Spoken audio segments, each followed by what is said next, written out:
Janibek Hypetrain is real. Now, a lot of people are comparing his style, saying he's fighting like Triple G, and it's because he's also from Kazakhstan or something like that. The Kazakh style, I think this is his nickname or something. But because of that, they're comparing him to Triple G. But if you look at how Triple G fights, it's more like this, pawing at you, where Yanni Beck is it's kind of a Philly shell kind of style, where he uses his angles, all of that, instead of Triple G's way of handling things, where it's kind of just head movement, maybe obviously the cover up and gloves up kind of style. But I don't really see the comparison between the two, except from the place they came from. But that doesn't change the fact that Yanni Beck is probably the best at 160. And the reason we can only say probably, he doesn't have those marquee fights where you look at Carlos Adames. He's went through some top level known names at the 160 division. Compared to Yanni Beck's career, it's kind of been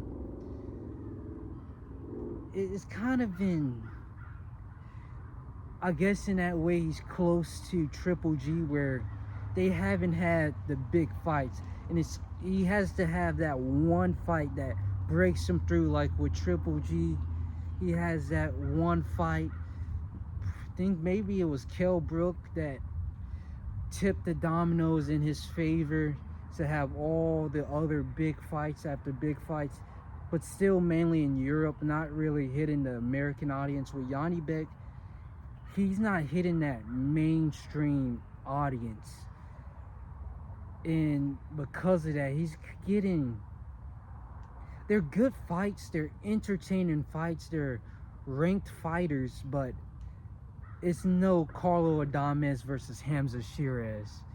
It's not they're not popular big fights hitting that mainstream boxing media. But despite that, he is still a top level fighter, still world champion.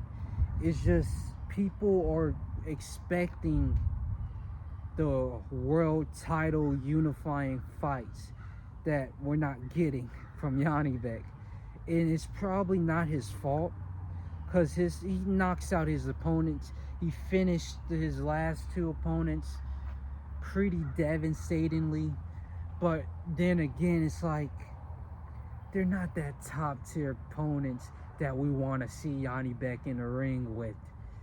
There's a lot more names that we could be getting. But the hype train is still on. Yes, he's over 30, but he's an upcoming fighter. And I can't wait to see better matchups for him, because not only does he have like that Philly shell, he's good at angling himself, and he's also extremely good at distance control.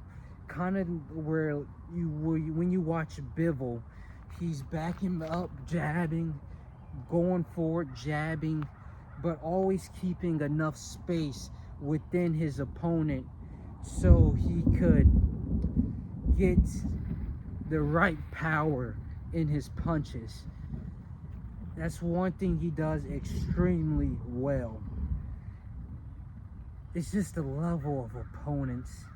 But I'm sure with Turki Al-Sheikh looking to make less Cat and Jerry fights, smaller rings, that he's going to want to put Yanni Beck in a few fights. Like I was looking for the Canelo and Crawford undercard Instagram post, if you've seen that, with Turki Al-Sheikh coming out and saying he wants not really star fights, but talent, skilled based fights. And Janibek, he makes a post and there's thousands of comments, thousands of likes for it. So he might just be on the undercard, looking at how many, just looking at the fan reception of one comment. Hopefully Turki Al-Sheikh is looking at him to make that fight happen, but we'll see, man. I can't wait. Janibek, high level talent, future star fights coming his way, hopefully. The hype train is real.